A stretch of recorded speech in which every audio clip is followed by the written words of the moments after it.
May dalawang gate sa bahay namin. Yung isa, konektado sa sari-sari store.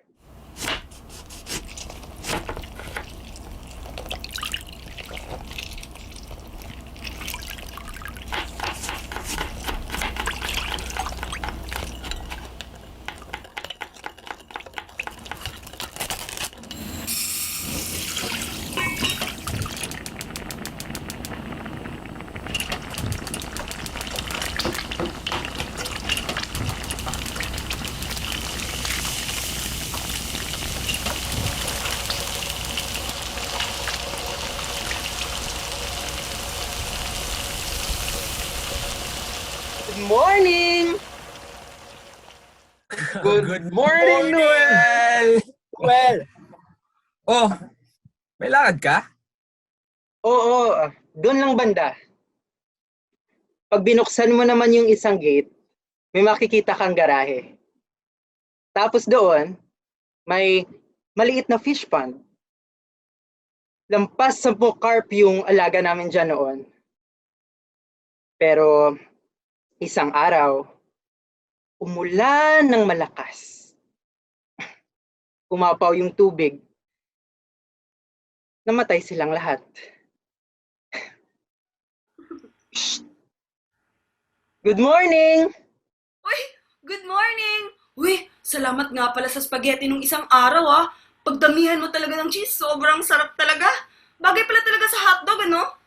Oo, para sa akin, yan talaga yung best way na kainin yun. Unang beses ko palang natikman, sarap na ako.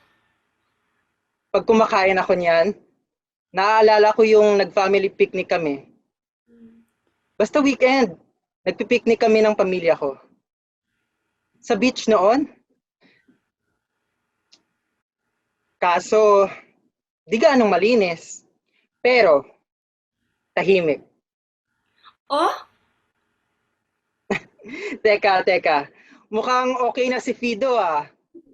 oo, di ko napapayagang mangyari uli sa kanya yun. Oo, mahirap na. O siya, uwi na ako. Sige, Pag naiisip ko yung dagat, naaalala ko yung pamilya ko. Sa likod ko, naririnig ko pa rin yung hinaham ni Ona.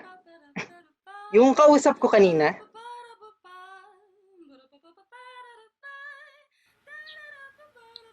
kasama ko si Fido, yung daksan ko.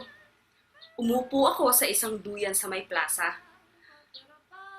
May mas batang kapatid sana si Fido dati kaso nagkasakit. Namatay. After nun, pati si Fido nagkasakit din.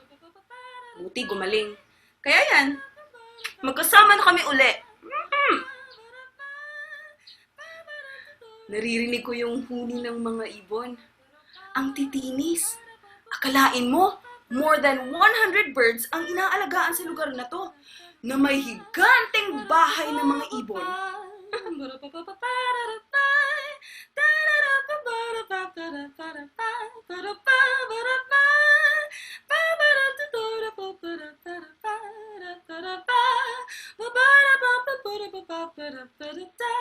Piday, saya mo yata ngayon ah. Oh? Tsaka gumagaling ka na maghamham ng kanta ah. Ano ang tawag dun? Scat. Nagpa-practice kasi ako nung nagda-drive ako. Ganyan naman ang tao, di ba? Basta nagpa-practice, walang di kinakaya. Ganun ba? Di ba dahil bata ka pa lang marunong ka na kumanta? Siyempre, factor na din siguro yon. Parang gusto kong uminom ng ram mamayang gabi sa garahe. Punta ka?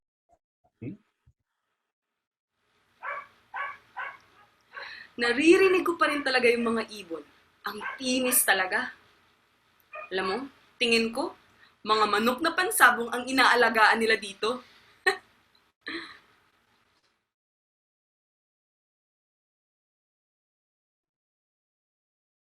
Sa sobrang daming libro dito sa bahay, mukha na tuloy siyang library. Alam nyo, ito yung collection kasi ng may-ari.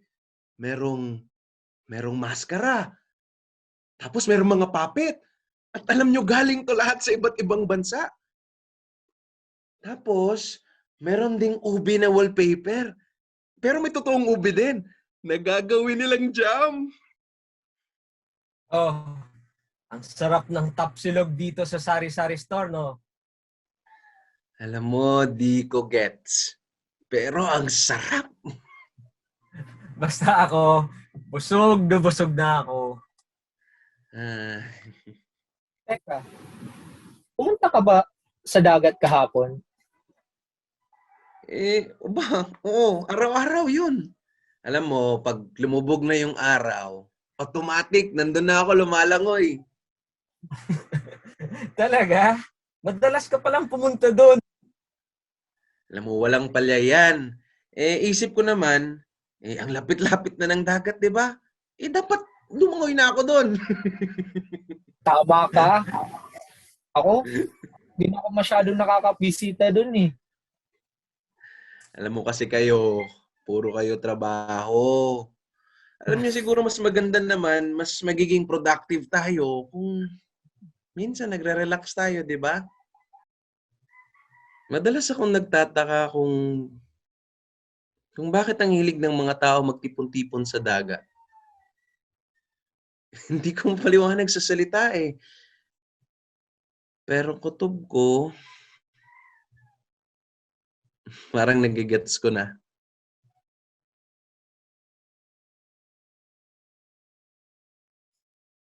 Nasa sala silang lahat. Nag-enjoy, nag-aasara ng ingay-ingay. Ang gaan sa loob pag pinapanood ko silang mag-relax. Pero mas grabe, gid ako ngara ko. O kaya pag sumasali ako sa kanilang usapan, ay nako.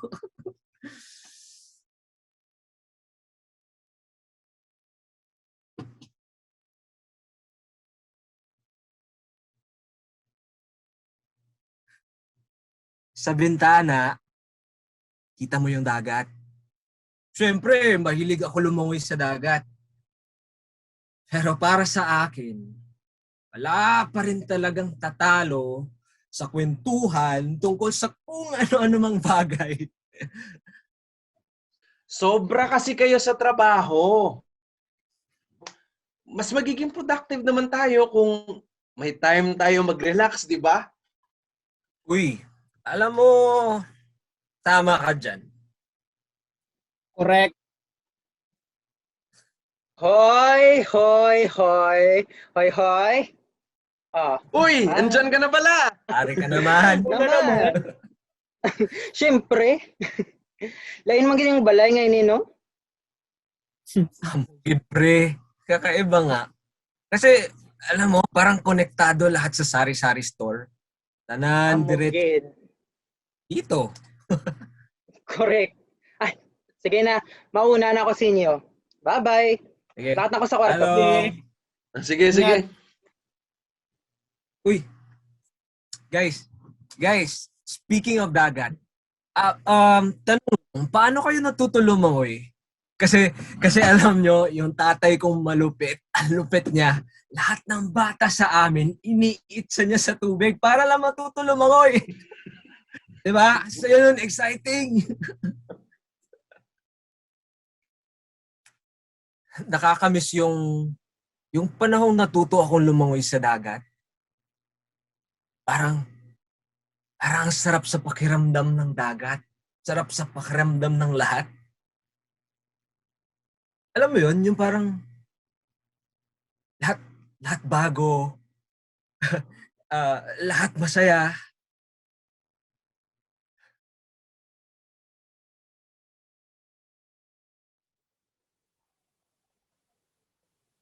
Naalala ko nung nakaraang bagyo. Hirap talaga yung buhay noon. Bumaha sa buong first floor ng bahay namin.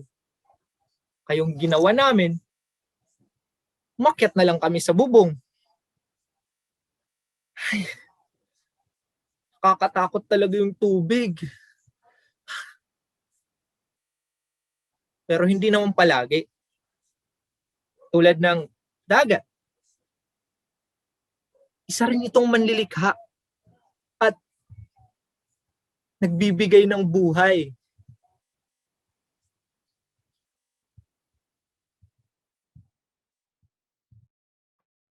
Yung tatay kong malupit, alam nyo, malupit talaga siya. Kasi lahat ng bata sa amin, iniitsa niya patapon sa sa tubig dagat, di ba? Alam ko yan, naranasan ko rin yan, yung itatapon ka sa dagat tapos pababayaan kang lumangoy pabalik, di ba? Ganon. Alam mo yung feeling? Ganon. Pero alam mo, normal lang yun dati.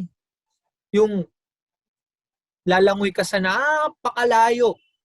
Tapos lalangoy ka ulit pabalik. O naman, yung lolo ko, Oh? sundalo kasi yun siya eh. Na-destino yata sa Mindanao. Wow! Talaga ba? Oo.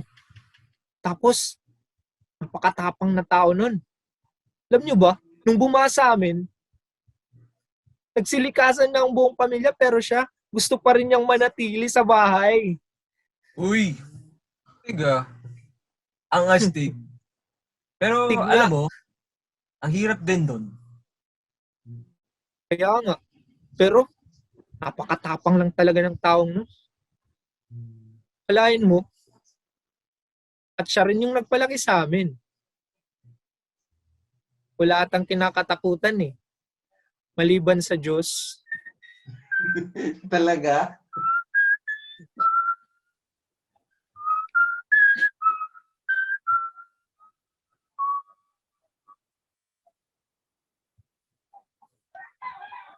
Kitang-kita good ang kaanyag sa dagat. Tikang sa bintana. Para sa amin, ang dagat ay highway. Nag-uugnay sa mga pulo.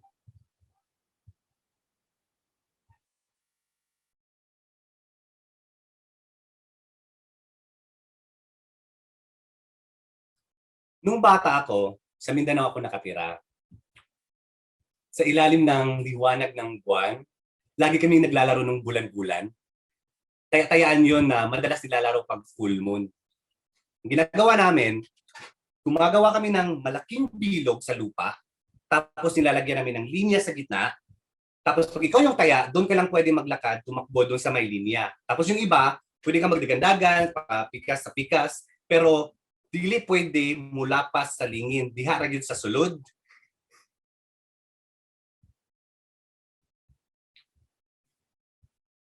Naalala ko pa yung pakiramdam ng lupa at saka tubig sa paa ko. Sa ilalim ng liwanag ng buwan.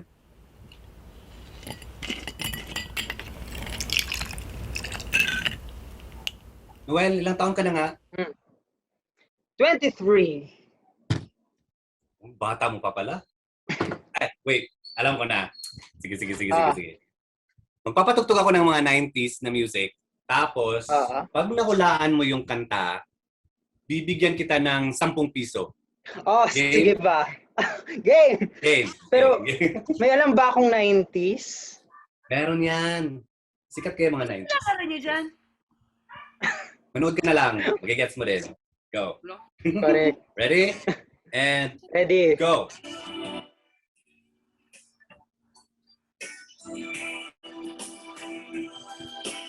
Uy, sikat to! Ha? Dali. Oh, alam mo yan? Ay.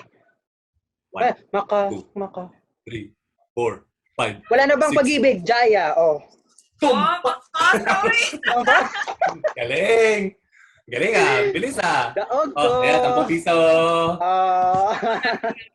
Gets na ako, Bayad ko gets na. na. Oo, gets na ako. Di na ako mapil. Shot na lang, Ons. Sorry. Shot! Salamat! Oh. Tagay, tagay. Agay!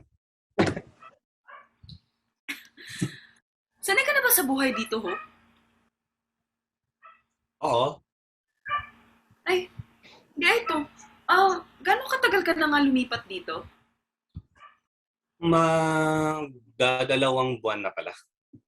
Actually, di ako sure kung sanay na ako dito. Pero masaya naman. Ayos. Pero ayaw ko talaga sanang lumipat eh. O bakit? Lumaki kasi akong palipat-lipat na lang ng simbahan dati sa Mindanao. Tapos, alam mo yun, isod kayo, magsigig balhin-balhin. Dahil yun, sayo naman unta. Pero, alam mo, kahit yung mga gamit ko, nagiging organized na dahil sa kakalipat-lipat ko. Ilang buwan pagkatapos mamatay ni Mama, naisipan kong lumipat. Dito ako napadpad. Nung bata ako, tumira ako sa Mindanao. Pag full moon, gaya ngayon, nagtataya-tayaan kami. Ah, Bulan-bulan yung tawag sa laro na yon. Taya-tayaan siya na kapag full moon, nagtitipon-tipon lahat ng mga bata sa barangay para maglaro. Ano ba? Sa ilalim ng liwanag ng buwan, gagawa kami ng malaking bilog sa lupa, tapos lalagyan namin ng linya sa gitna. Tapos pag ikaw yung taya, doon ka lang pwede maglakad o tumakbo doon sa may linya. Habang yung iba naman pwedeng palipat-lipat sa dalawang half moon. No, pwede kang tumakbo, pwede kang umiwas-iwas, pero bawal kayong lumabas doon sa bilog. mm. Naalala ko pa yung pakiramdam ng lupa tsaka tubig sa paa ko. Sa ilalim ng liwanag ng buwan.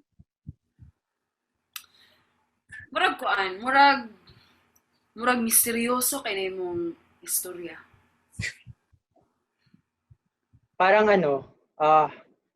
connected yung bilog na buwan sa langit sa malaking bilog sa lupa. Tama. Tuwing umuwi ako sa amin, binibisita ko yung pinaglalaroan namin. Pero ngayon, nagbago ng kalsada. Yung dating lupa, asfalto na.